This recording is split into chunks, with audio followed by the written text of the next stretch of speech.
Welcome everybody to the Pull Up Experience podcast edition. Yeah. As you guys can see here, I am at the table, and it's so worth it to have a seat at the table. Y'all know life itself is a journey, and finding yourself, whatever that means, has become this thing that we say that's cute, but it's also a charge that you have to give yourself when you're more serious about life. And I am sitting here with the beautiful Amber of Finding Blank. I love that she has this cause to help you navigate that space of all ages, especially from a younger age when you are really trying to just figure it out, because you know you want more than what the adults know, but you at that point where it's like, in my mind I can do it better, I just don't know the way yet. But she helps you to figure out what your blank might be. And a part of that blank is finding yourself. And Yes. Amber's here to make sure that if you looking, she'll help you with her own magnifying glass. So she ain't technically a detective, but she got what it takes to help you do your research and figure it out along the way. She has some amazing causes that she is going to really help us to navigate this whole episode and really explain to us what she does, how she does it, and why she's been so successful in her journey. So Amber, please explain to people who you are. Hello, thank you guys so much for having me. That was a beautiful introduction. Yes. I was just like, wow. Yes. Yes, the killer. You were great, girl.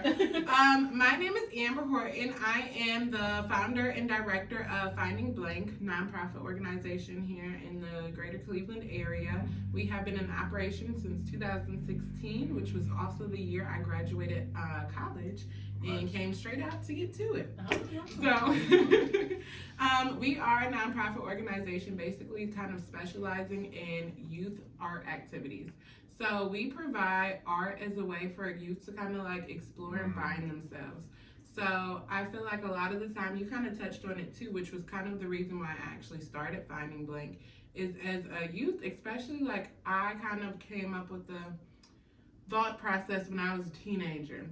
At the time of a teen, I was going through a lot when I was in school. I was kind of experiencing some bullying, some different things like that, and writing was my outlet. So I always felt misunderstood by everybody. I was like, the adults don't get me and they don't understand, and then I don't feel like I want to talk to anybody because then people are going to think I'm weird and just don't understand, so I just wrote it. I would always just kind of like write it all out. I write my feelings, I write poetry, I just journal. But each time I wrote, I felt like a weight was lifted off my shoulders. Like, even if nobody read it, I was just like, I love writing.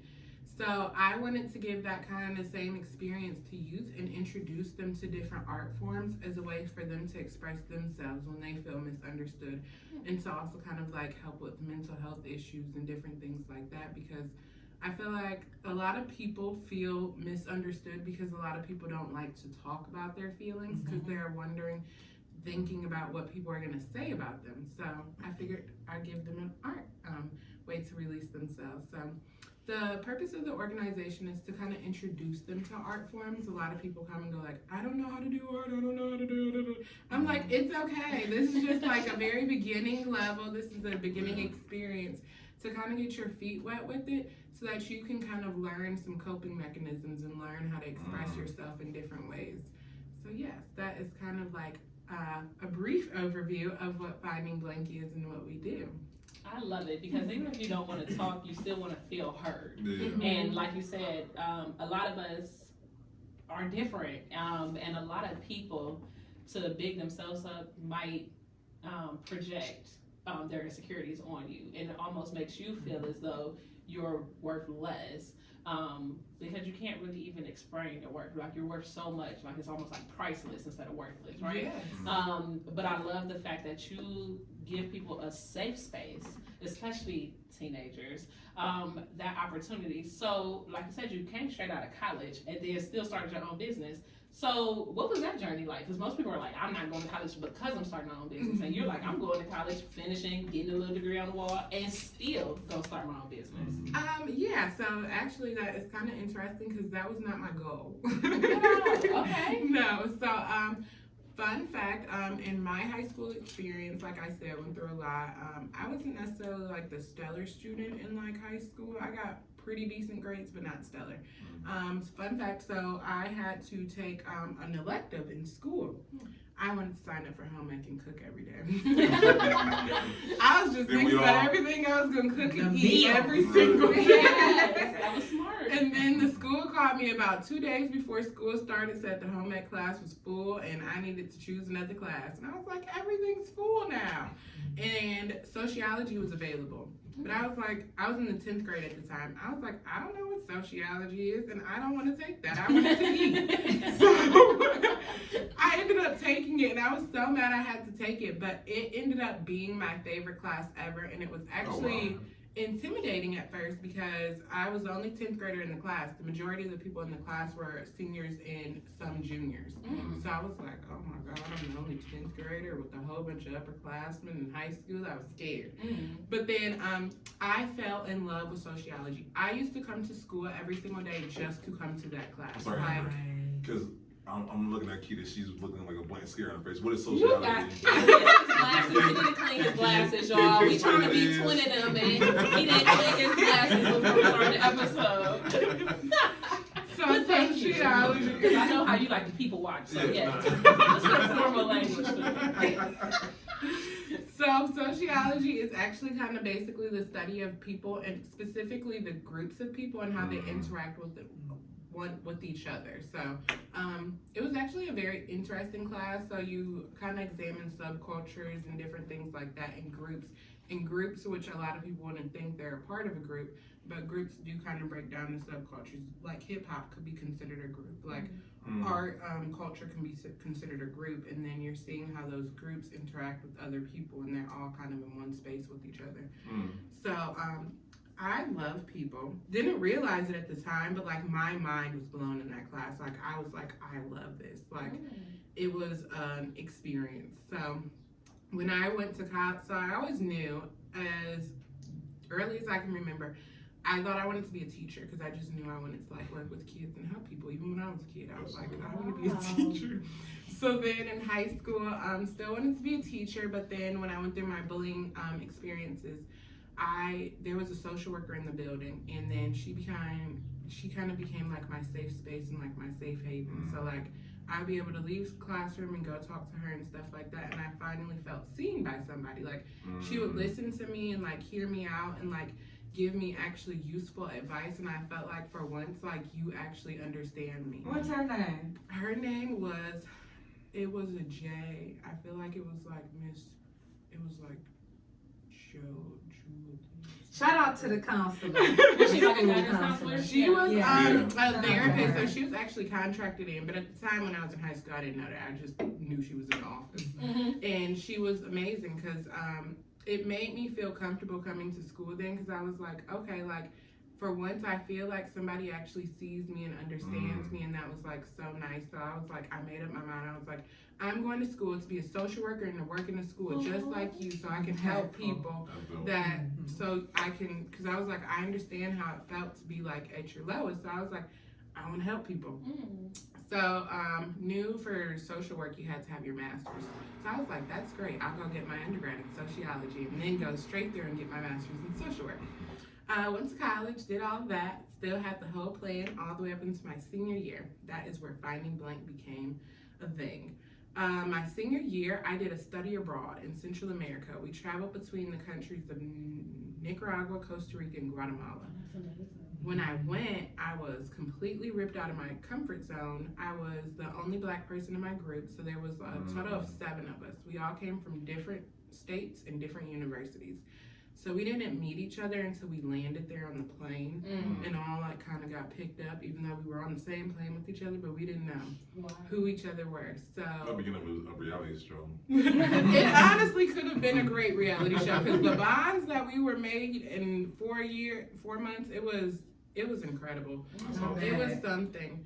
I bet. But in the process, Finding Blank actually started out as a blog, so it kind of went back to my roots of writing. So when I was there, it was still, it was an experience, a challenging experience, but still very eye-opening. I felt like my life was a blank canvas because I felt like I was ripped from any and everything that I ever known.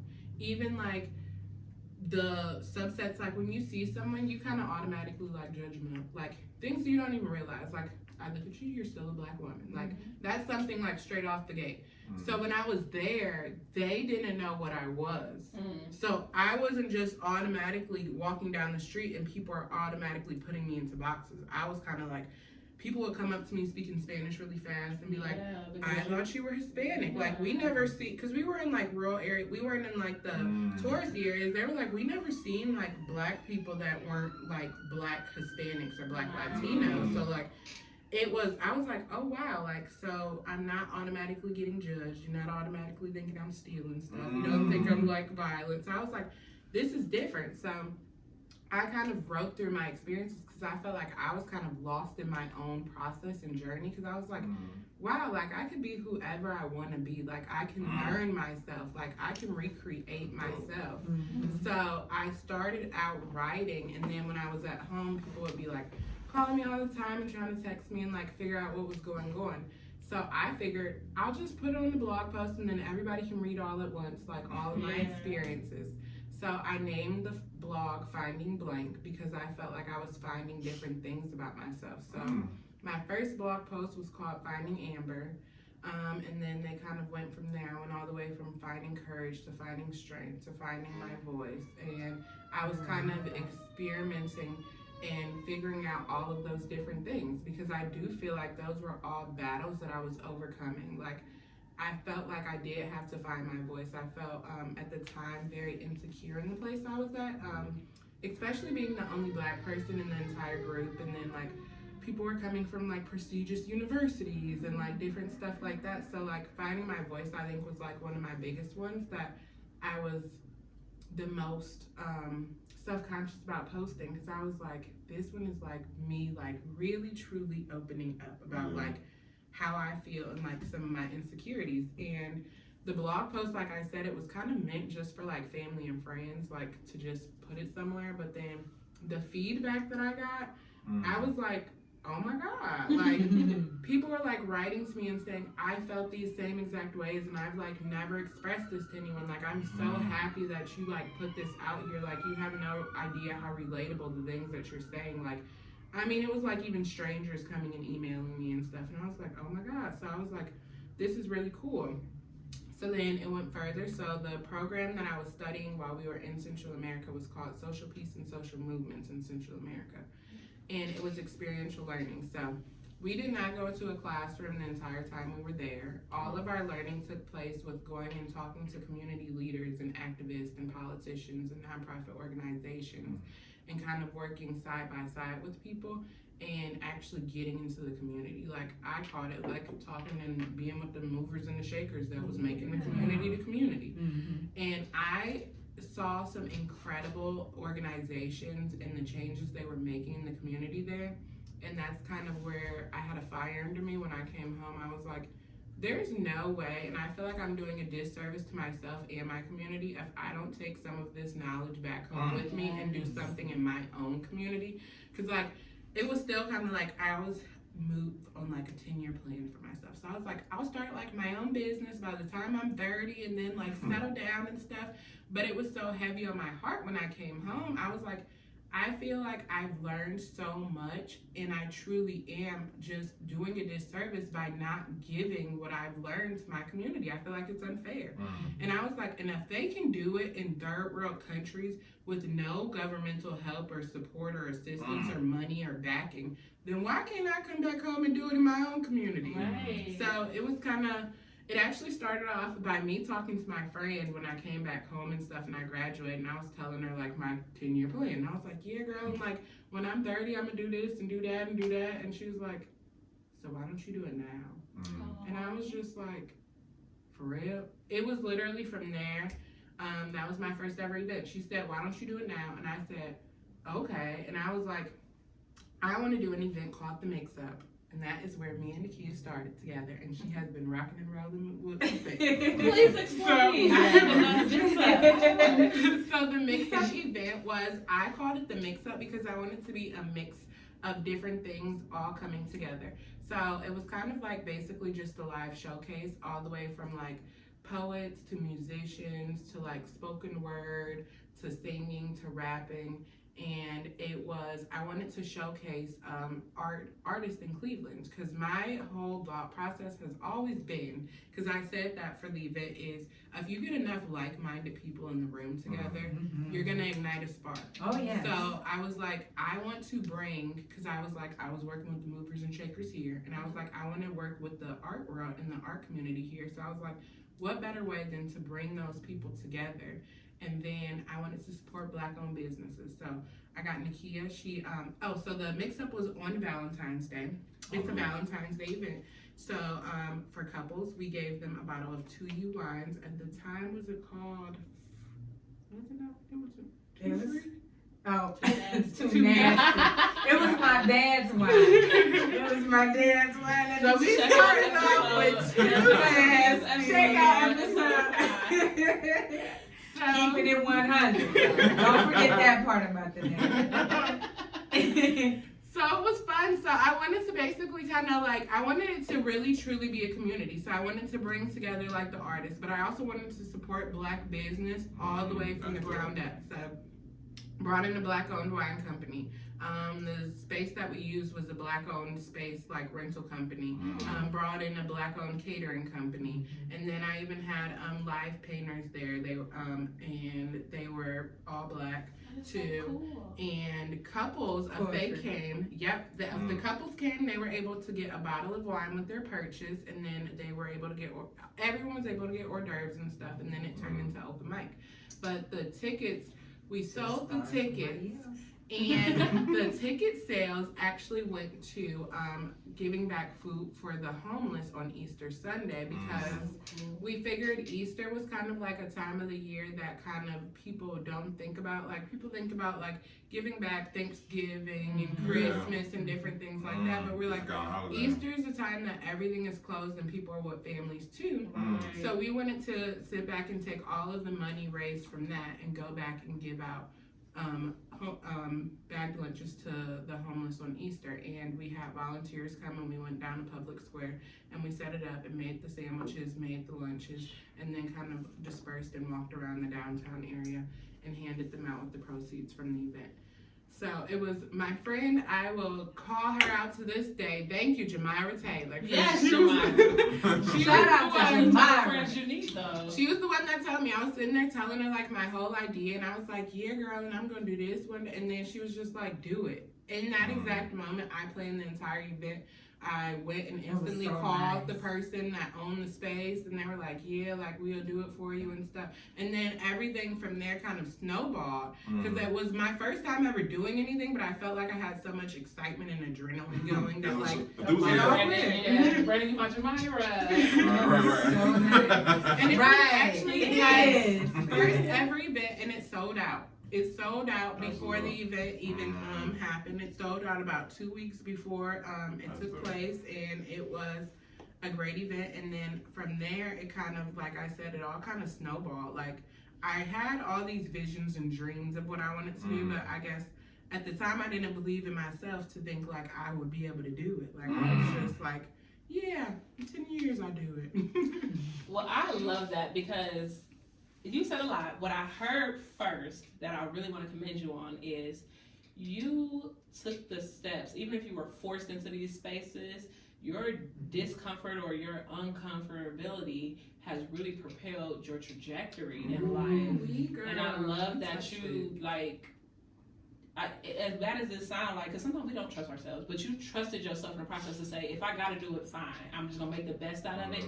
And making the best out of it for the moment has simply made the best out of you for movement. You know what I'm saying? And it has kind of just, like you said, snowballed, and it's taken over for you. And I love that. I also love that you were like, if they can, I can too, you know, and you got that I like to call them double up friends, because Brandon my double up friend, but it's like, no, it's not gonna be 1 day, it's gonna be 2 days, you know what I'm saying, like, we gonna double that, you know, time to think about it, and if you sit and thought this long, let's make it happen, like, why not, you know, and those are the type of friends that you need. So, just, first of all, before we even keep going, I do want to let you know, I love that you are using your voice because I love your voice, not only the way it sounds, but the things that are actually being said with your words. So thank you for sharing yourself with us in our space.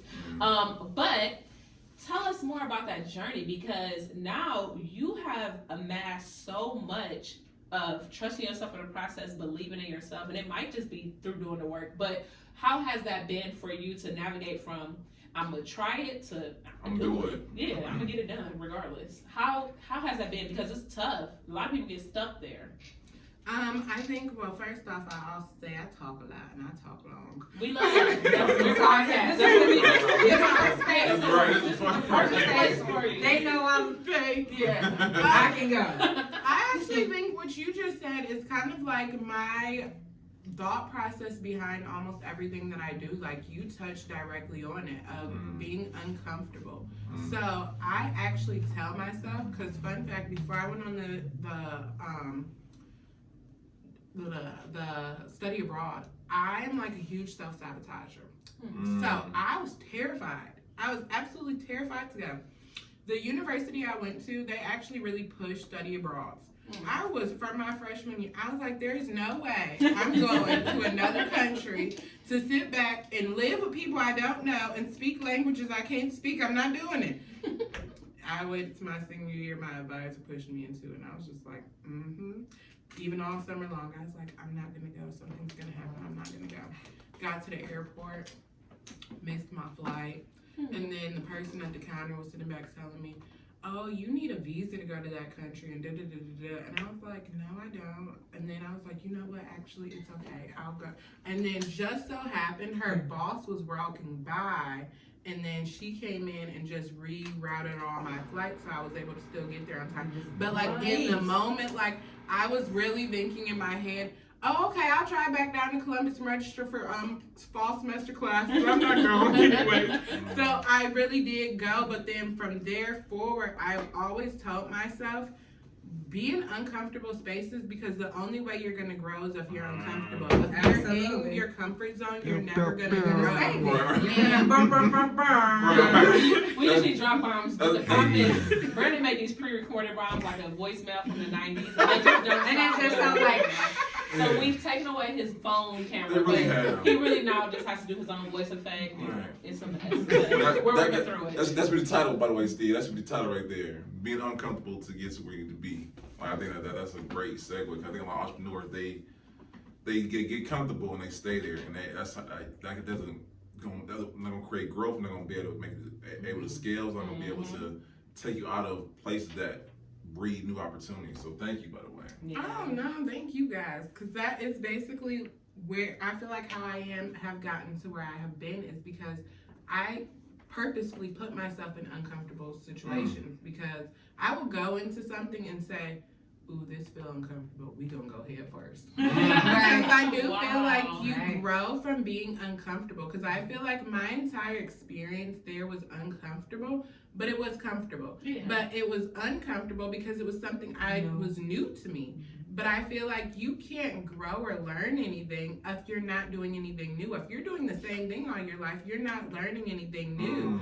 So I feel like with my organization now, I still like to do things that are uncomfortable. Like, almost everything that I do, I feel like I think of things on a grandiose scale. And one of my favorite things is, what's the worst that can happen? I mean, if I fail, what is really failure? Like, if I can touch one kid, I feel like I'm doing good. I've done a program, so when I started my nonprofit, my goal was to actually do an after-school program at Maple Heights High School. That is my focus area. And the first year I did it, once I kind of got the momentum up and stuff, I was like, well, I guess I thought I had the momentum up. Because I went and did the program, only 2 kids showed up the first time. And I didn't feel defeated. I didn't feel like I was a failure or anything like that. I was just like, okay, so let's go back to the drawing board. What am I going to do next year to sit back and get more kids? That following year, I had 25 kids show up. That's the cuss word. Really? Congratulations. Thank you. So I feel like it was uncomfortable for me because, like, honestly, to be honest too, working with kids is uncomfortable. That's what I was gonna God bless ask. you. What is worse than? God I bless mean, you. not to say nothing against teenagers, but teenagers are a hard sell, and it's hard working with teenagers as a teenager. But being that older person, and you're first of all, for my teenagers who watch, because I actually do got nieces and nephews that check out my pull-up experience. I love y'all.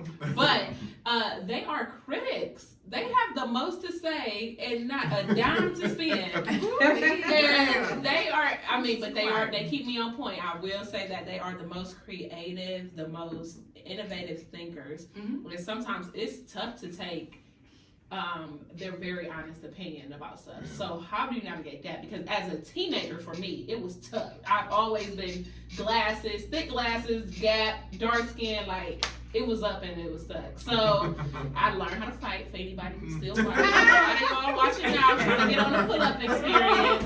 No, they don't talk about it too much. But when you got kids in your life, or not even kids because they're young adults, and let me address them as they should be addressed. They're young adults. They're navigating the space to try to find themselves, but also they have a very opinionated idea of what life should be because they haven't experienced it at all. Yeah.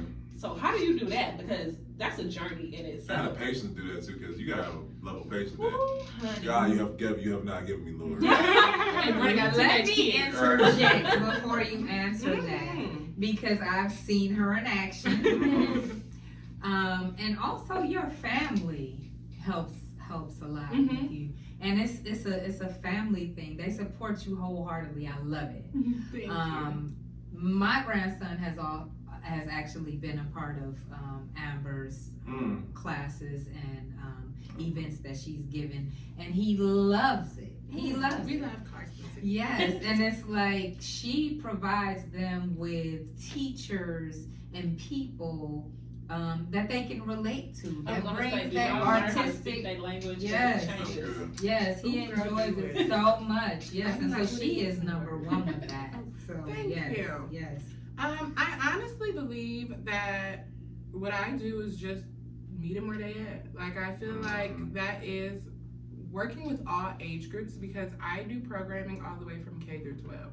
So working with a first grader is obviously very different than working with a high schooler, but I feel like whatever I do is I just meet them where they're at, and I just try to understand them, because I feel like what I notice with most kids is they just want to be understood. They just want to be understood and cared for. As long as they feel like you care and you can try to understand them, I feel like you'll get a completely different kid. They're just gonna open right up. So I feel like just showing that you care and that you listen to them. So what I feel like the best way to show them that you understand is by listening to them. Because I feel like they just want somebody to talk to. They want somebody to understand them. They want somebody to vent to. They want somebody to help them. And I feel like even with teenagers a lot, like why I feel like it's sometimes uncomfortable because it's scary going in, because they are very critical, and you go in, teenagers gonna give you the least emotion. They're gonna sit there and look at you with a blank stare. And I'm just like, okay, so do y'all like the program or you not like it? I can't read this. So then I feel like I just come in and I talk to them. But another thing that I usually do with most of the programs that I do is I do icebreakers in the beginning. But the icebreakers are basically team building activities to kind of give you that safe space and that comfort zone feeling, because if you get all the kids in the room to open up in the beginning, then they're gonna all treat each other differently. Just like if you know someone's name, you're gonna have just a little bit more respect for them if you, instead of calling them hey, they, and you, and stuff like that. So it's kind of just building a safe space for them and me, because I gotta get to know y'all too in order for me to be comfortable, because I'm still a human being too. Like, I'm coming in and I'm shy and I might be a little timid too, but this is me stepping into something that I'm not comfortable with. It's out of my comfort zone. You're new to me, I'm new to you. But how do we break this newness? How do you begin to respect me and I can begin to understand you? And the best way to do that is just by talking. Like, I feel like I'm a huge talker, but I do feel like, because even through writing is honestly, I see it as a form of talking, because I feel like a lot of people, why they relate it to the writing is because people don't talk about their emotions and feelings. Like I always said, like I would like to start like just like a folklore, like storytelling time, because the more that you talk, and then somebody else listen here, I'll be outside talking to strangers and stories and stuff, because I be over hearing people talk. I be like, oh my God, I relate to that too. And I start talking because I feel like the human experience, we so often feel so isolated because we feel like, oh, they don't understand us, they don't relate to us. But how they gonna know if you don't talk? Yeah. They don't know you unless you talk and open up. So I feel like to just get people talking is kind of just like the best way to like work with teenagers, to work with adults, to work with little kids, like just to make people feel comfortable. And sometimes it's okay. You can sit back and say, are you uncomfortable? Because I'm uncomfortable too, but we can sit back and work through it. Being very honest.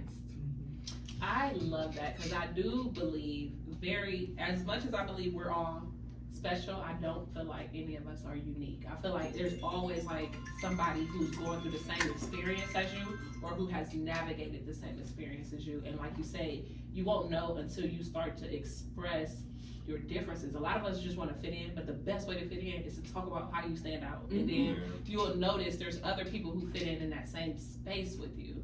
So when did you find your voice? I mean, I know we talked about Nicaragua, but is that where you literally found your voice to say, I'm gonna start speaking to strangers, I'm gonna start telling my part? I think I've always been a talker.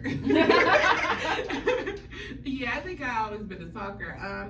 I think finding my like actual voice, I think I'm still finding it. So one of the slogans for Finding Blank is life is a journey. Like I don't feel like you ever really find yourself completely. I feel like it's kind of like highs and lows. Like I feel like you kind of reach a stride, but I feel like that's also the good thing is that never at one point in life you're gonna just be truly happy all the time, and never at one point you're just gonna be completely low all the time. And I feel like it is a constant. You can't ever feel like, ooh, I did everything, now I've found myself and I found some inner peace. I do find inner peace sometimes, but I still feel like it's still a journey. I feel like to find inner peace is amazing, but to keep that inner peace is hard. You gotta keep going with it. And I feel like, I don't think I've never truly found my full voice. I feel like there's still times where it's like, I'm uncomfortable talking, like I'm uncomfortable speaking with certain people, I'm uncomfortable expressing certain things. So I think I'm still finding it. Let me, yes, I need in on that right there. Simply because, especially dealing with COVID, anybody who's a parent who has children, or if you have your grandchildren, your nieces, your nephews, knows that these children experienced a lot. It weighed heavy on the children, not being able to socialize, not being able to see their friends in person like they normally did in school. And I think that it brought them to a low, a lot of them to a low that they didn't know was there. But they need to know, coming out of it and being back in contact with friends and family, they need to know that every day is not gonna be good. And I think that a lot of it's a misconception of teenagers, that every day is supposed to be exciting and fun and great. They don't know that they're going to have some days where it's just a day. Just a day, just a blah, nothing exciting has happened, nothing, is great today. I'm just going through my classes or dealing with my parents or whatever, and they need to know that that doesn't mean that there's something wrong with them, that they are going through something. They need to know that it's just life. Every day is not going to be grandiose, and everything is not going to be, happy and go lucky and great all the time. You have your ups and your downs. So I'm so glad you touched on that. Yeah, that was right on huge. time. Yes. And like you said, it's a never-ending story. Yeah. We always talk about the fairy tale, you know what I'm saying? And a lot of us have this thing that the fairy tale is the happily ever after, forgetting that, like, no, you're gonna have some great times where you meet the prince or the princess. You're gonna have some not so great times where you gotta defeat the dragon. You know what I'm saying? But either way, if you didn't get to happily ever after, it's not over yet. You know what I'm saying? Like you gotta keep going. And even when you think you're there, it might be another obstacle. You know what I'm saying? You gotta keep going. So I love idea of the folklore and we all grow together, and it's like, no, let's touch on some different themes of life that happen. You know what I'm saying? It might not be my specific story or your specific story, because I might not be comfortable enough to share that yet, but I do love the idea of these type of things happen to people. Like, this exists in the world. Let's share that. And what I love about Finding Blank, by the way, this is my favorite nonprofit. It really is, y'all. So Nakia, fun fact, gave us your information 5 months ago. We were booked out until now. What is this? May, March, April? April. We don't know enough of this anymore. We just like, It's really that I bad. don't We know literally either. do at least 2 to 3 podcasts a week. We were booked out, and she's like, "Oh no, this is the one. It's a nonprofit. It's a business, and we will be having her on here. And Yes. make sure y'all call her." And Even I'm like, though she don't answer us. she- Maybe inviting us if you don't start. a conversation. My grand opening to my wine tasting, my proceeds partly went to Finding Blank. When you hear me say something like when I had the I think I did the baskets, and I say going to a nonprofit, this is where I'm at. This is where I'm going. She's been rocking with me since day one, and I just love what she's doing, especially giving children, teenagers a voice, letting them know that, because again, a lot of times they do want to be heard and they want to be understood, and that means a lot to them to be able to open up. Seeing Carson leave from every day from your place and what was going on there, it's just, I felt like he was able to open up, and I felt like he sees Amber and he's and I'm like, I do that too, Carson. But it's like, it's the teens need it so bad. So anything that has to do with the teens and changing their mindset, and maybe and you're working with the high schoolers, maybe changing their mindset from they may be in a broken home, or they just might not feel heard. Home might be great, but they may feel like their parents can't relate. We all feel like they don't know what they talking about. They don't know what I'm going through, So giving them that space is just everything to me. My thing about giving back and what I would say that my goal is to make sure that the teenagers are okay. Because it's like starts with there. That's when you get that funny. You start feeling, should I go here or should I go there? Should I hang with them? Should I, And I feel like it's important that we reach them and grab them and snatch them up and let them know they do have a voice, and let them know that it's okay. So I love it. Thank you. As parents and supportive entrepreneurs, because I love what she said, and I love how you said you work with K through 12 too, like as small as they can go. What I love about that is, it's true. Sometimes kids just need to know your cool is still cool. It's just, even if it's not the most popular version of cool, your version of cool is still extremely dope. Yeah. How can we support the kids in this, or allow the creative art space for them to kind of express themselves, even if they don't want to talk, so that they can feel it? I actually do that. So more so through a lot of the art programming that I do. So Nakia touched on it before, which is really cool, is I cannot take full credit of Finding Blank. Finding Blank is made up of many, many different people. So I bring in different people. So I have different people contracted that work with Finding Blank, all the way from painters to hip hop lyricist writers to dancers to poetry writers and different things like that, because I do believe there are multiple different ways to express yourself. Stop! So sorry to cut in, but my artist, right here, I mean, those eyes, right there, Finding Blank. Yes. Like, she'll be on the show. No, she'll be on the show. Yes, but And when she gets on, she was she was live painting, and that's who I reached out to from. That's how it came. So Boom. She'll be here soon. And actually came from the mix-up. So once again, like when I said when you get put a lot of different people in the room doing what can happen. But I think it's cool to like just sit back and saying putting people in a room, no shade though, but like networking, I feel like put a lot of pressure, be like, ooh, let me come with some business cards in my pitch. Like, no, we about to just all sit back, we gonna party together. Like, cause I called it kind of also a party with a purpose. At the end of the day, y'all gonna go out, y'all gonna drink, y'all gonna party.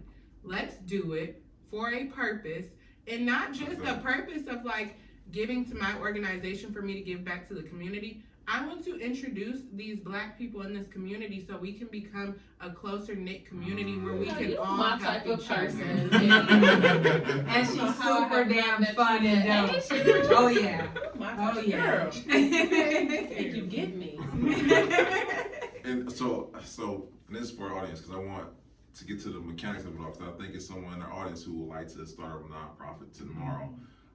What advice would you give them if they say, I want to start a nonprofit and I also want to get into school? What steps should they take to achieve that? I would tell anyone, for one, make sure your passion is there. Like, I feel like don't do it for the money. And I feel like a lot of people do ask, like, but it's a nonprofit, so how are you making money off of it? A nonprofit, so one of the things that I was told when I was beginning my nonprofit is a nonprofit is no different than a regular business. Honestly, the only difference is you might have to work a little bit harder because you're not making a profit on that business. So you're going to have to do the work even times 2. So I would tell someone, first off, make sure your passion is there. 2, don't look for overnight success. I've been in the game now for like 6 years. I'm nowhere near where I thought I would be, but I say, also, don't necessarily have a plan. Be free, be flowing, be flexible. Kind of just have a vision, not necessarily a plan. And then I would say from there, it's actually really easy. It's just as easy to apply for an LLC as it is to apply for a 501c3.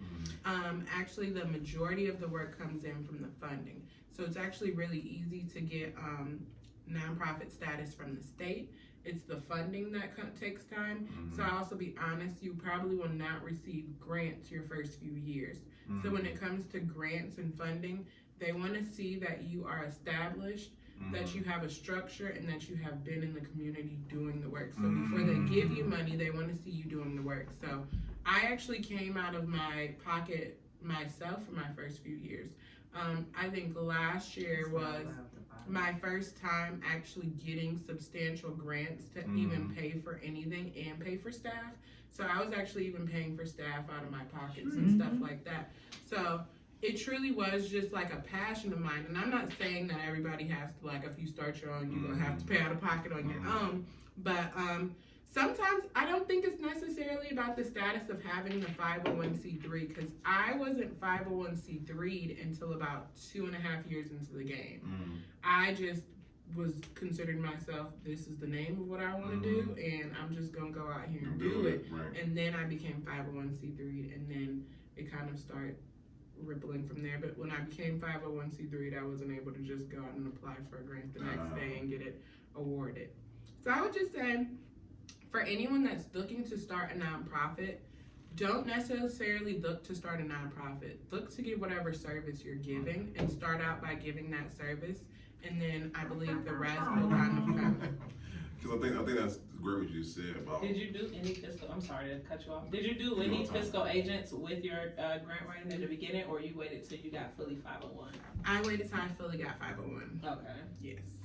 Okay, because I'm gonna say I'm glad you brought it out because I know because we're working on our nonprofit portion of the political experience right now, and so I'm glad you pointed out because I think that we thought just coming right in there, we got a 501c, let's go ahead and do it. No, we gotta be more established with it. So thank you for. You can get some grants though, so you can get some community funding without even having a 501c3. Neighbor Up is a huge community funder, so they actually get their money through the Cleveland it's called the Cleveland. I can see the logo, but I can't put the name on it. It's called the Cleveland Foundation, yes. Okay. The Cleveland Foundation funds the Neighbor Up organization, and Neighbor Up is specifically for grassroots organizations in communities. So they'll give you money even if you're not 501c3, if you're doing something in the community, like specific communities. I think they service Cleveland, East Cleveland, and maybe a few like outer ring suburbs. Number up. Just so you guys know that, yeah, everything that we do is free. Our networking events. Free to you, anything you come, for yes. sure. Yeah, Free to you. definitely come out of pocket. Free to you, yeah, right. But it's okay. Yeah, That's like our it's a purpose. passion. Yeah. Yeah. Yeah. And I feel like passion will take you further than anything in the world. Like, passion breeds the profit. yes. You gotta kind of Yes. have a track record of, no, I'm serious. And Right. you show, because a lot of us do stuff for a season, Mm-hmm. or we do stuff out of motivation. Mm-hmm. Motivation leave, business gone, you ain't never gonna hear from them again. You know what I'm saying? And it's less about the motivation, more about the discipline. Like, Yes. I'm gonna be okay with it. We're good or bad, be okay with that. And Right. if you can let that lead you through your purpose, or let you persevere to the profits, it's on, like, it's coming. You know what I'm I saying? know. You can't stop it. Everyone, even to this day and even before, do find out whatever your passion is and make that your career. And I feel like it sounds so much easier said than done. People out here like, I got bills to pay. I understand, but I feel like you're never gonna be happy if you're not doing something you're passionate about. I remember even in like going into college, I had a friend. She was like, "Oh, I want to go to school for this." Like, let's say it was like something in the medical field, because when but like her immediate response, like afterthought was, "I'm going into the field for this because when I graduate, I'm gonna make this money." And I was just like, you're never gonna make it, because that's not, you're doing it for the money. And yes, we all want money, because trust me, I wouldn't touch $1 million too. However, you have to figure out what it is that you like. Sure enough, year or so into college, switched majors because she couldn't get through the classes. Switched the major to something else in the medical field of, because this one gonna make the money. I was just over here shaking my head. Switched majors. She switched majors about 3 or 4 times in college, and then ended up just graduating with kind of like liberal arts or communications degree, because she just, and I'm not knocking her, because I feel like it was kind of, you just didn't know who you were yet.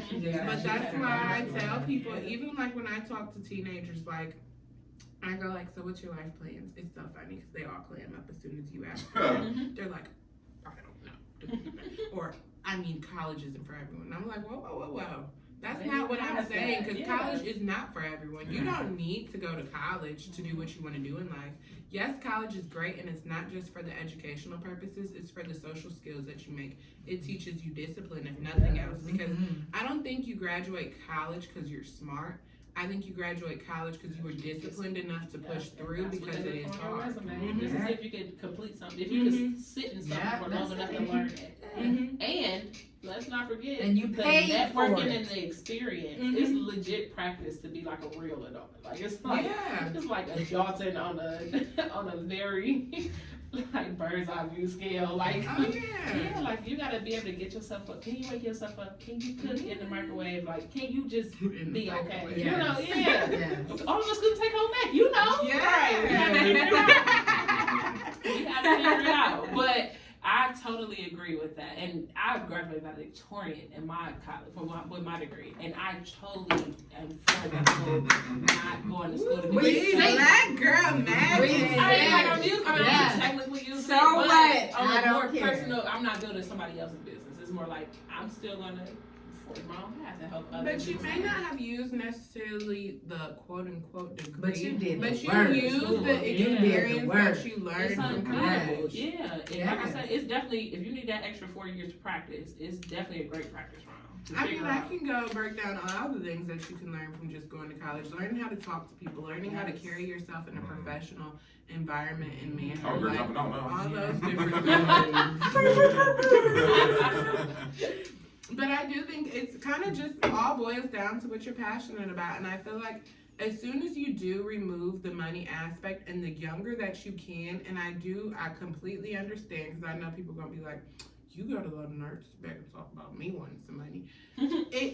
Everybody wants money, but like I'm just saying, like, if you find out what you're passionate about, the money will flow to you. Like, it'll flow to you from different ways and different areas and different avenues without you trying, because you're living what, well, I don't know if everybody's religious or not, but you're living what God put you on this earth to do. So he's going to make sure that you are going, if you living in his purpose, in his eyes, you're going to be successful with whatever you do and whatever manner success means to you. Exactly. Listening to Beloved right now.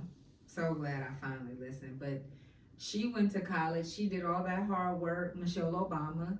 She did all of the becoming. I'm sorry, I said beloved. Becoming. She did all of that and then realized this is not what she wanted to do. Mm-hmm. It was not her passion. It was not what she put in. She was a lawyer, Yeah. so she put in work. Yeah. She had the intelligence. She had the discipline. She had all of that, and then she got there and she was like, This ain't it, sis. I also tell This people all is the not time, like, I mean, unless you know what you're going to college for, like, and you're going specifically for that degree, like, unless you go into college, let's say, and you going for nursing, Mhm. I always tell people, take a general degree, go to a liberal arts school, take classes in different areas, until you figure open it up out. your mind, because even when I went to college, I went in a sociology major. I ended up adding 2 minors, and I was still blown away by all the other things I could have taken and did and learned. And I saw, because when I went to college, I was meeting people. I was like, "You're a what major? I never even heard of that before." I'm like, "And what do you do with that?" I'm like, so I'm kind of like, be open-minded. Don't be married to anything, because I feel like life is forever changing. Even if it ain't college, even if it's a job, like. I sit back and tell people, I've worked so many jobs in my life. That's why I'm like, people be like, so you just want to be an entrepreneur because you don't want to work for nobody. No, I don't got no problem working for nobody, because I've learned so much from the jobs that I have worked. So I also feel like, especially if you're younger, sit back, work a job, go to another job in a different field. Figure out what it is that you like, even if it ain't college. That's a great way to get the experience. Yeah. Go work jobs in different fields, figure out which field you like, and kind of learn that. So I feel like, honestly, life is truly just about learning yourself. And I feel like for teenagers, it's just so hard for them because they have everyone else telling them who to be. Right. They got their parents telling them who to be, teachers in the school school system system, telling yeah. them who to be, social media telling them who to be, Yeah. their friends telling them who to be. And I feel like that's the fun part about being creative, is now you're in your own head, and without you even realizing it, you're creating what was inside of you without you realizing and without anybody else telling you to do it. So one of my favorite things I always tell, it's even if I got the same group of kids each time, I just go back in and be like, what did I tell y'all the first time? I tell them every single time, I say, when it comes to art, there is no right or wrong. You cannot do anything incorrectly when it comes to art, because whatever you create is yours. No one can even duplicate what you created. Right. It's solely yours. And I can't come over and look at what you created and say it's incorrect, because it was what was inside of you, came out of you, and that is what you created. Whether it's painting on canvas or body movement by how you dance, it's a release. It's you releasing who you are without anybody telling you that of who and how to do it. And I feel like that's what I like about art, is that it's so freeing. Like, I feel like even when I look at art, I feel like I like the fact that it makes you feel emotions and feelings that you can't quite put into words. And honestly, even whatever the artist created and their intent behind it, you'll never take it in how they created it. And everyone can look at art and they're all gonna take something different from it. And I feel like that's why I just feel like it's such a great way to express yourself, to be able to find yourself, because it's truly yourself. Finding blank. Ooh, okay. Yes. Dag, I had it at the tip of. Oh, we talked about it. You said the reason you decided to be an entrepreneur is not because you were against working for anybody. So what is the answer to that question? Why did you decide to be an entrepreneur? I honestly, truly do believe it goes back to the study abroad. Like, that was a life-changing time in my life for me. Even when I came back, I was still, honestly, when I came back, I had a culture shock. And I remember one of the professors that accompanied us on the trip, one of the things they said is, you're gonna go back home and you've experienced so much and you're gonna be changed, but you're going back to an environment that's still the same. And you're going to have to figure out how to manage and manipulate that situation for your own self. So honestly, when I came back home, I was kind of depressed because it was hard for me to I'm in love, but that's crazy. go through Get it? everything that I went through. And see that, even when I totally. talk to people, they'll be like, oh my God, so what you do there and stuff, and but I'm like, I could tell you, but you just ain't gonna Had to see be it. there. How Had to be yeah. there. And then with everyone that I went with and formed those bonds with, and then we all spread out back to our own states and stuff. We were still texting, but it ain't the same, and it was just like a lot to go through. But I feel like because of what I went through and because of what I seen, I felt like, and not even to be arrogant, because I feel like I'm honestly probably like the most humble person in the world. I feel like what I seen, I couldn't bring that to another organization. I had to make something completely my own from the ground up, because I'm like, if I go work in another organization, I gotta go with your visions and your views, and then work my way in for 20 years before I can come and present my own ideas and stuff. So I was like, and feel free to big your chest up on that. You don't gotta be humble about it. Yeah, that's so I was like, I feel like I seen something that most people in the world have not seen or experienced, and I feel like what I'm giving is something different than anything that I feel like is out here or given in the community right now. So I was like, I want to come do it. Like, I'm like, no knock to any other nonprofits. Like, I feel like we should all work together and be one big community. Like, I'm not gonna be like, oh, because my experiences made me better and I have a better understanding than you do. I think I just have a different understanding, and I just wanted to create something that I felt like I didn't see in my community. So that is kind of like the reason why I wanted to create it and just do it on my, not necessarily on my own, because like I said, there's a lot of moving pieces and parts to it, and I do feel like Finding Blank is very much a community. And that is one of my biggest pieces is I want to bring in different people, because I feel like my head is not the only one that can bring out thoughts and stuff. I want to hear what people think, and I want to hear what you think, and I want to hear what that person thinks, and I want to bring us all on and have these types of conversations. I do believe in talking, you do learn things. So I feel like I love talking to people about it. I love bringing people on and be like, so what do you think we should do? Like, so this was my idea, but what is your idea? And let's sit back and figure out what we can do together. So I really like you. thank you. It's super cool. No, listen, I'm learning a lot, because like I have a 16-year-old You daughter. learning? I didn't know you was able to teach a dog them tricks. Listen, man, I try to keep it cool with Keita today, I'm the man. referee. I see they have the different sides of the table. It's them It's two. always up. But actually, you said, like my daughter's 16. Gotta lay back with it just so You know what? Is you finished or is you done? Back to what I was saying. I have a 16-year-old daughter, and I know with her, it's difficult for her to express herself. Now, it's one thing for you Shout out to Bree. Yes, That's yes, joining yes. the pull-up experience. We got her. Nice to hear about you. Thank you. But I know for her, it was difficult for her to open up. So I asked, hey, Bree, how's everything on with school? Oh, it's okay. Okay. That's what they give you. Yeah, that's it. Right. But I realized to get her open up, okay, I gotta find a venue to do just that. With her was games, music or whatnot. You like to spread herself through dance. I'm like, okay, I can't dance for goddamn. So, you know, I'm like, Picture that. Yeah, Oh, that- you are doing two-step. You better than me, because I did not there. It's something there. It's very small, No. but it's there. I got 2 left feet, you know. But I realized you gotta give the kids something to open them up to help them find their way. And I applaud you for that, because that's not an easy thing to do. And I'm doing it with one teenager. I can imagine trying to do it with various teenagers, and then from different backgrounds, from different environments, all that good stuff. So once again, shout out to you. Thank you. Shout out to you all the way. Thank you. I think it's also interesting that you said you can't dance, but you still try to engage with that with your daughter, because fun fact, people look at me and they're like, oh, Let him have his moment. Thank you. I love it. Shout out to everybody listening on the audio, because Brandon, y'all can see what I see. Oh my And I got God. these thick glasses on today, and I'm telling y'all, that's not it. The dance moves wasn't doing it. Oh my No. Just text her. I'll get you at the podcast. But I like it though, because I can't do anything. Like, so when people ask me, like, so since you have like basically an arts-based nonprofit, like, so you must be an artist. I'm just like, ooh wee. I don't know about that one. My art form is mostly writing.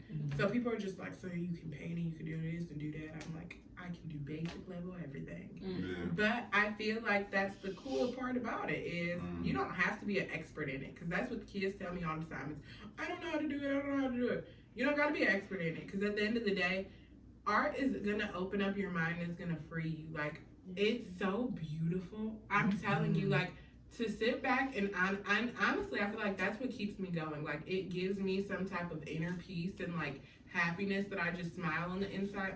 When I see the kids do stuff and they sit back and tell me, they do be very resistant at first, especially high school. It's like, no. And then I just keep pushing, like little nudges. And then they come over there and do it. When they paint, they all get quiet because you're zoned in. I even did clay projects with them, like pottery. They all get quiet. So basically, any art project that I do with kids, they all get quiet and lock into what they're doing because it takes attention, it takes focus, and it's peaceful. And they don't even realize it, because I be looking at them, I be like, oh, y'all all quiet now. What happened? It's like when people all be eating and Yeah, they I'm be saying the happy. food good, yeah. And I be like, oh, what happened now? And they just like, I don't know, I just got lost in the moment. Yeah. Like, and that's just like what is so beautiful to me. Like, and then you could see like even the energy shift in the room, like even if they be anxious, like they calm down. So I actually thought about before, in the beginning years of my nonprofit, I wanted to go to school for art therapy because I felt like art is very therapeutic to me. Like, I actually discovered art therapy because I was working with kids that had autism and they needed therapy, but a lot of them were nonverbal, so they did art therapy. And that's when I was kind of like introduced. Like I said, I've taken a lot from a lot of the different areas in my life to like create where I'm at now, because I was like, wow, like these kids are using art to express themselves because they can't verbally express themselves. So I took that thought process, and then I went and I worked at a CMSD school with emotionally disturbed children. How was that experience? When I tell you the emotionally disturbed actually were not, the way they behaved was not very far off from the autistic kids, because the autistic kids were aggressive and stuff, but they were aggressive because they couldn't talk. And that was like, I'm mad, like I can't get out what I want to say, so now I'm about to hit you. And then when I was working with my emotionally disturbed kids, I was seeing a lot of that, is that you don't know a safe way to express yourself. So now you want to be physical, you want to be violent, you want to tear people down. You're angry inside and you truly don't know how to express it. I remember one little girl, I had her write it out for me, like what she was feeling, and she wrote out, I'm angry all the time and I'm mad and I fight all the time, but I really don't like to fight. But I'm just so angry and I just don't know how to get it out.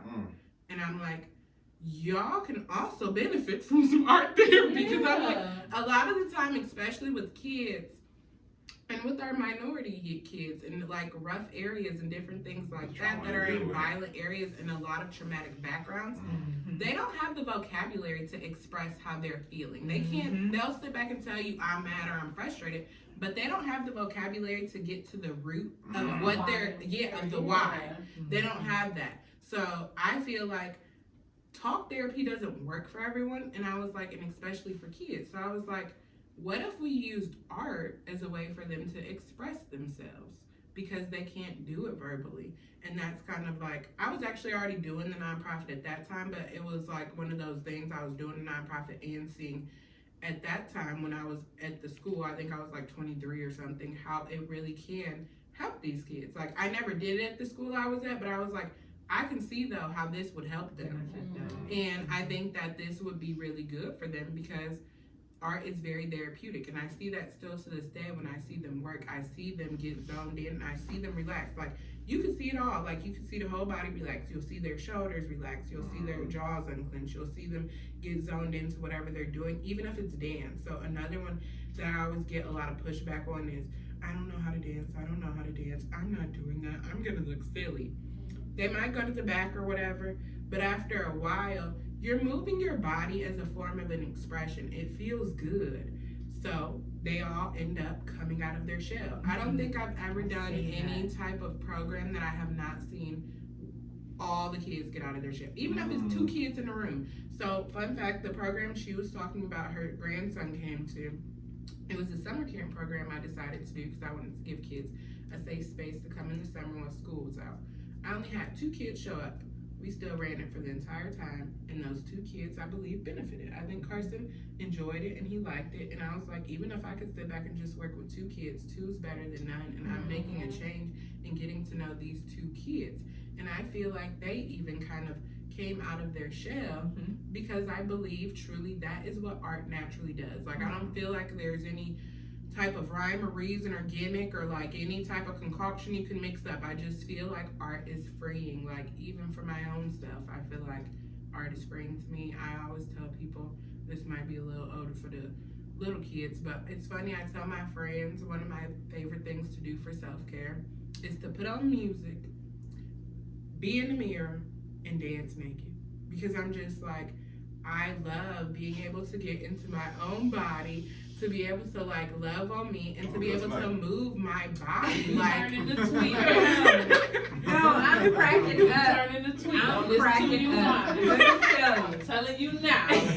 I'm cracking up because today, I'm taking on the podcast. I'm laughing at that because today, first of all, forever, I could not, I'm not going to say I could not dance. I guess I just didn't have the right, I don't know. But forever, I had to, in order to loosen up somewhere, if I'm out at a party or a lounge or whatever, I had to drink or 2 to even get my 2-step down pat. And like literally, like all of a sudden, like I just became the dance queen. I would say maybe about 6 years ago. 6 years ago, I love when it. you found blank, huh? Yeah. 6 years ago, I love it. Yeah. 6 years ago, I'm a boogie. Let me tell y'all. Anyway. Yeah, 'cause she be getting down. I ain't never heard this so my dude goes to the gym every day, 5 days a week. So and he's busy, but he finds the time. But I'm busy, and I'm like, I just keep telling him, I can't find the time. So today, I was like, he headed off to the gym, and I was like, I'm gonna work out today. I'm like, because we have the setup. I'm like, no, really, I'm gonna work out today. And I started working out, but the music was getting real good, and I was like, and I just started boogieing, and I was like, and that's what I did. I jumped ropes, I got on my machines, but the most of it was just dancing. And I know Tiana Taylor, that physique is just fire, period. And she says that's what she does, and I was like, I just danced my whole workout. And when he came home, I was like, I got it. Don't worry about me. I'm gonna be summer ready. Fine. It's on the way. And it's all because of the dancing. So, and it's like you release, and it feels good. And then when you know you hitting the move though, when you know you hitting that's the one, because that's why I like doing it all by myself in the mirror. Because I can't dance at all, but I don't know what it is. Me, my mirror by myself. It's the move. On a Saturday morning with the sign shining through the window. I'm just like, this is a whole nother vibe. I'm in tune with myself. All of a sudden, I'm on beat. I've never been on beat before. I'm like, this is different. I like it. Yes, it feels really good. It does. So that's another form of therapy for adults or kids that are watching. Wake up and go dance by yourself. Yes, if you don't really like exercising, that's it right there. It's different than just yourself. doing it by yourself. Like, I have a huge mirror in my room. Like, I like to just go look in my mirror and kind of just reflect and stuff, because it's different when you kind of look back on yourself. Because actually, one of my nightly routines, when I be in routine, my routines be lasting for about 8 days. I don't know what it is about day 8 that it's like every single time, because I even did journaling challenges, and I be looking back at my journals, and I stop every time at day 8. I don't know what happened to day 8. But the dancing, so I don't remember where I was at. The consistency of Of the dancing dancing. in the Oh, mirror. the nightly In the routine. mirror. So my nightly routine when I try to get it going again is put in some headphones, listen to some music, do some stretches in the mirror, and then I look in the mirror and tell myself positive affirmations. So it's just something about the mirror and looking at your own reflection and you uplifting Loving that yourself. reflection. Yeah, and loving yourself and visually seeing yourself while loving yourself is just top tier. That's all I got for it. It's just top tier. We covered a lot tonight, y'all. We didn't cover where the future is. Where's Finding Yeah, Blank yeah. going? I'm gonna put it out there because it is a goal of mine. Exclusive? Oh snap! Okay. We get the exclusive. We get the Ain't no music exclusive. playing, so technically I'm on beat. I wish I could. Yeah, I wish. Technically I'm on beat. Ain't no Even the music music playing is to still cut beat. me You off. know what I'm saying? You a hater for real. That is interesting. So my actual goal for Finding Blank and, you know, my 5 senior plans. My 5 senior plan is actually to have like a center and then actually have a center that we're basically doing art programming for the community. I love So an that. arts-based culture center, but then also conjoined with that, I would like to have a special needs daycare to help specifically people in like the Black community with special needs and different things like that, because I do think it's something that's overlooked in the Black community and there's not very many resources provided to it. So I kind of would like Such to a do great that idea. with Yes. Yeah. joining with the center. It's so necessary because literally Yeah. nobody, like you said, it's such an overlooked necessity. Yeah. Yeah, that's kind of like my other area of passion. I've worked a lot with kids with special needs. I've worked with kids with special needs here. Fun fact, before I went to my study abroad, I did service trips in Nicaragua 2 years in a row. And one of the things is we worked at like an equine farm with kids with special needs. And also visited like some orphanages with kids with special needs because it was kind of like a taboo in that country. For someone to be special needs, they felt like it was kind of like a shame brought on the family.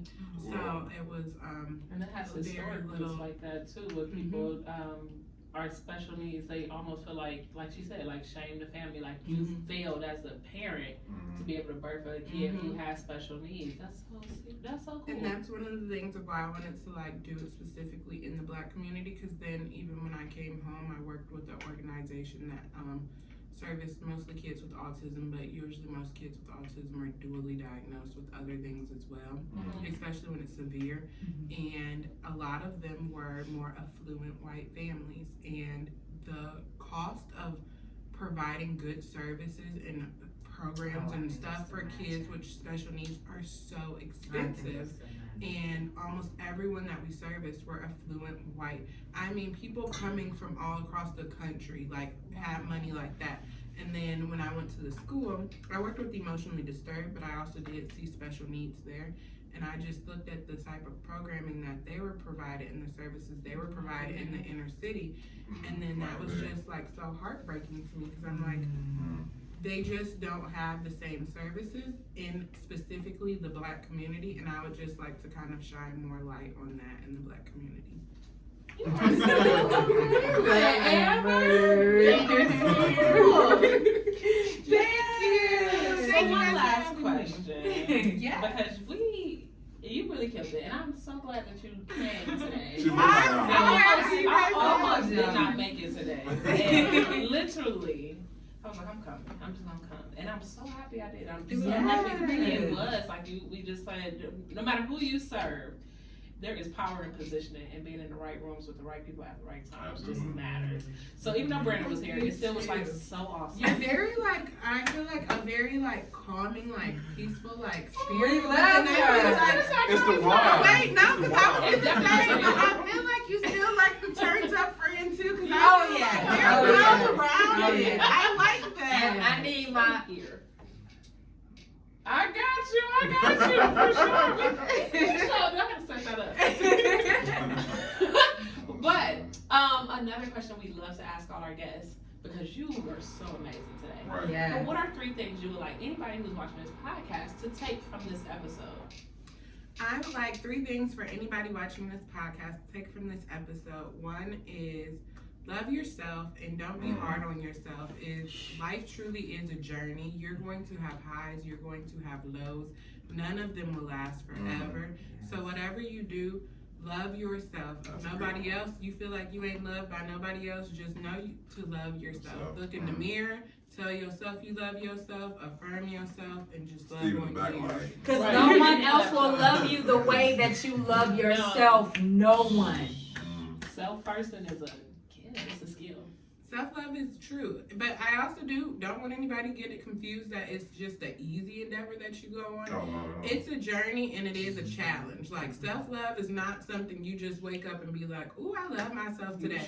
It's a journey. It's something you have to practice. It's something you gotta keep at. You gotta keep it going. So that one for sure. And then I would definitely tell people, find your passion. Kind of like sit with yourself. Think about the things that you like. Think about the things that you love. Think about the things that bring you happiness, that brings you peace. And then I would say explore career fields. I don't care if you're 50 or 60 years old. If you don't like what you're doing and you're not loving what you're waking up to every single day, I'm not saying quit your job today, but sit back and just kind of explore those things that make you happy. That's good. And then for the third one, I say, figure out what type of art you like. Get into art. Get into any type of expressive art. It will change your life. It will change your day. And I know we said 3. The last but not least is, I challenge all of you in the next week, by the end of this month, find something out of your comfort zone and do it. Find something out of your comfort zone that it doesn't even have to be something you've never done before, but find something that makes you uncomfortable, that's going to challenge you. Put yourself in a new space. Go to a new area that you don't go to. Go to a new grocery store you don't regularly go to. Go to a new bar you don't regularly go to. Go be in somewhere new that you haven't been before and be uncomfortable. Document that journey when you do it, and make sure you tag it in your stories. Tag at Finding Blank so we can hold you accountable. Just like we're gonna be accountability partners. So once you do it, put it in your stories. Tag at the Pull Up EXP and at Finding Blank. We would love to see everybody actually holding themselves accountable, and we are going to support you through this journey. We're gonna have a show notes, by the way, too. We're gonna Finding Blank. We're gonna have the challenge also. We're gonna call it Finding Blank Challenge now. Yes. I like it. And feel free to donate to Finding Blank as well. We want to keep these teens in a space where they can be themselves or find themselves. So that's important that they have that. You can donate on all platforms at Finding Blank. You can also donate on our website, which is just findingblank.org. And we'll have also in the show notes, guys. We will. Anything else coming up that we didn't hit on? Any events or any initiatives that you would love for us to support that we should know about, especially in support of Finding Blank? A few of our upcoming events are actually in schools, without COVID guidelines. I don't know if you guys will be able to come into the school. However, we do events often. We actually just had a Bros Day Out event. I would say definitely check out our social media at Finding Blank. Check out our website. That's where we post any and all upcoming events that are open for the community and public. We have a lot coming up this summer, so definitely follow us, check us out, and stay updated with everything that we're doing. And also, before we close out, I want to genuinely thank everyone here for having me, because you mentioned in the beginning that she contacted you, or you did, that you guys were booked 5 months out. I remember getting like the date, and I was like, April. And I was like, thank you so much for just it was actually the opposite. And I was like, I think this is really cool. And I was like, April, I feel like they're going to forget about me by then. No, and absolutely then when not. you guys circled back, and I was like, oh, because I was looking at the calendar, I was like, it's April now. I know the date coming up.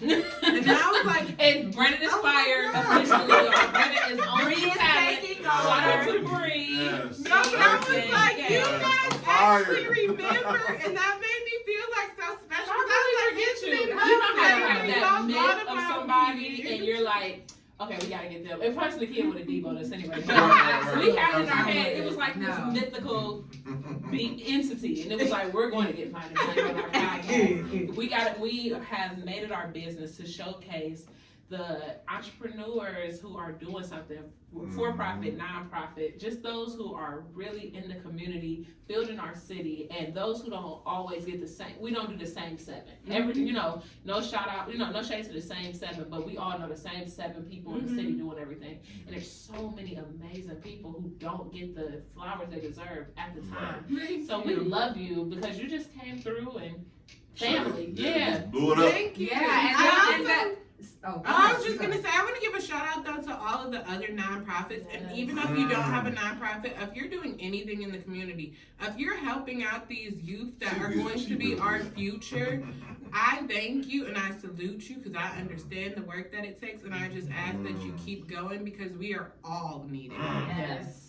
And going back to your date being so far out, we're getting to your It's no shade. It's no shade. We're booked. It's no shade, and we love it though. Congrats to We y'all. love it because we are getting a chance to showcase so many wonderful, dope people, and just know that. And we're doing 2, sometimes 3 shows a week. This because we're four this week. We are literally on the 4th one. We're coming because we know this city is so lit with entrepreneurs. It's so lit, and it's amazing that we get to see so many people doing dope things, and we're coming. We haven't forgot about you.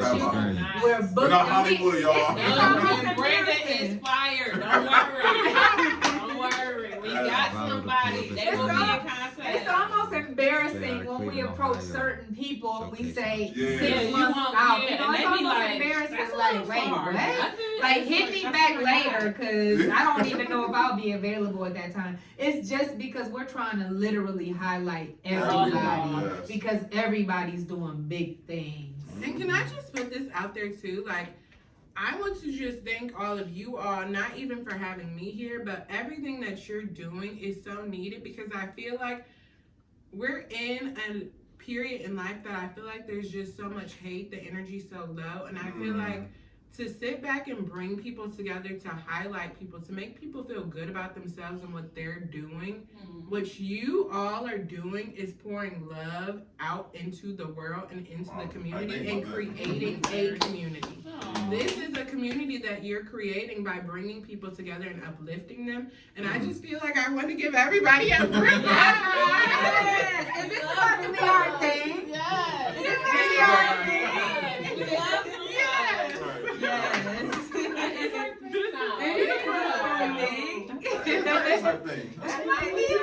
Brandon, he got sucked into the group hug line.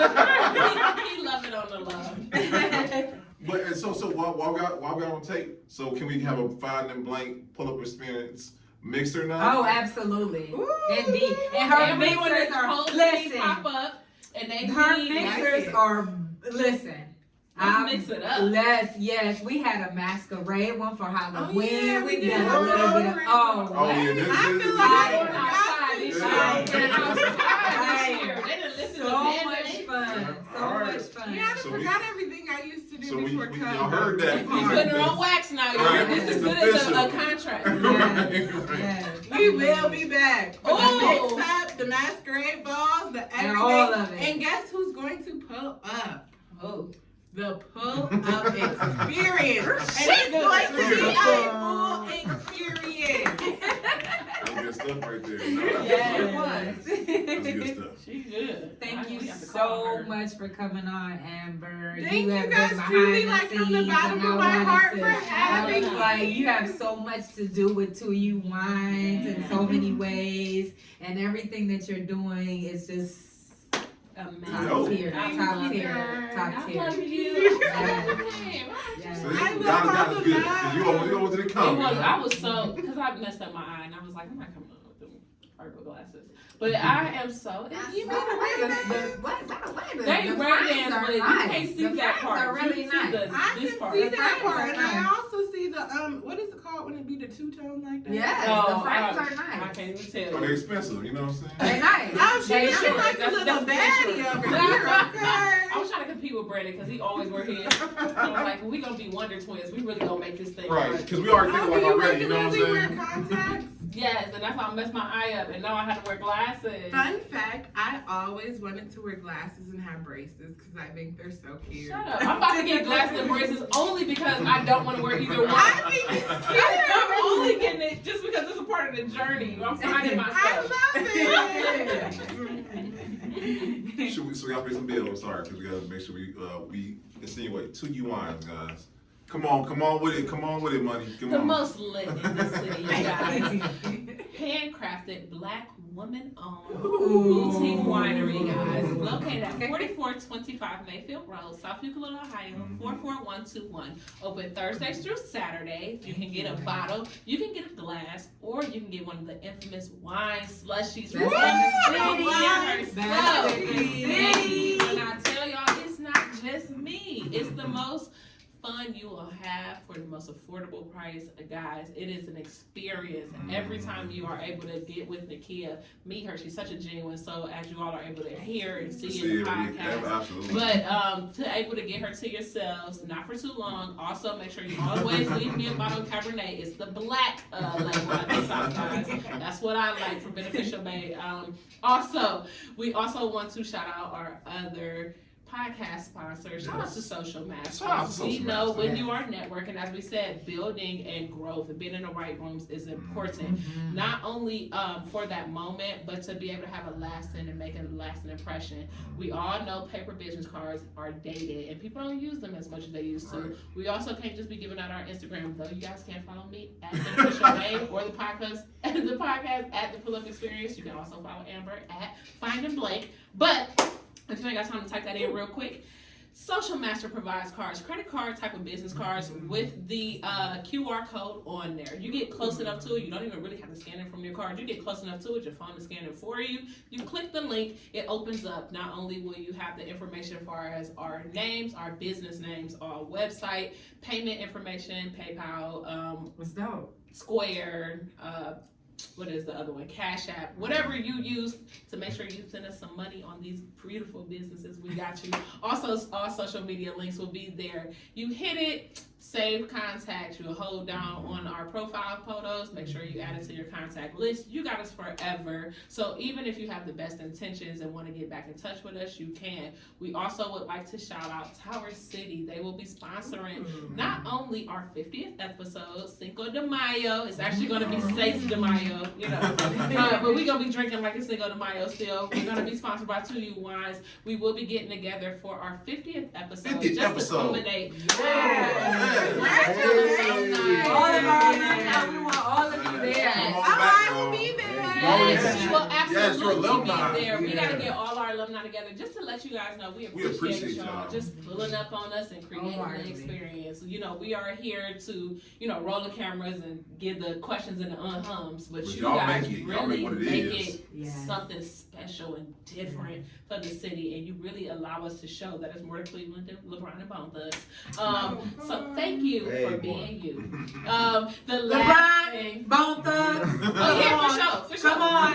I just wanted to let you know, so because I know y'all need a break. That's all y'all hear about is Cleveland. So don't worry, we holding it down for y'all on the flip side. I got you, but definitely come pull up on us. And the last thing I want to talk about, because we are all into building teens, building youth, period, whether you're a teen or not, all the way up to the age of 21.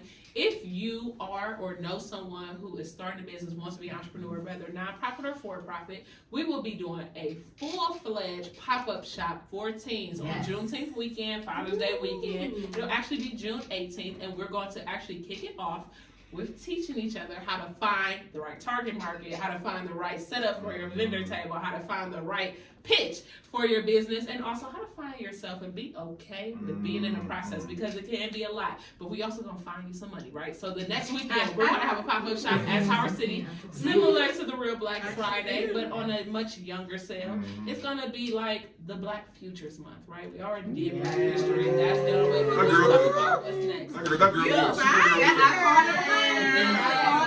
So make sure you all are coming to support our children, as well as signing up your children. We are here to just build and grow Absolutely. together, and Let's we have continue so to many build, y'all. amazing resources here to make that thing a reality, right? So thank you in advance for all that you continue to do. All links will be in the description below, whether it be for Links Find are a Blank below. or the Pull-Up Experience. And all of our personal links. Steve is in the background. We finally got him We back got today. Steve y'all. back. Totally out of this world. So Elon Musk, we know you trying to do SpaceX, but I've been had the alien. Okay. If you guys need any photography, videography, or any headshots or anything for your business or wonderful events to I appreciate commemorate that, make sure you guys hit up Alien Eyes. And if you are a creative and want to showcase your art, you definitely need to be plugged in.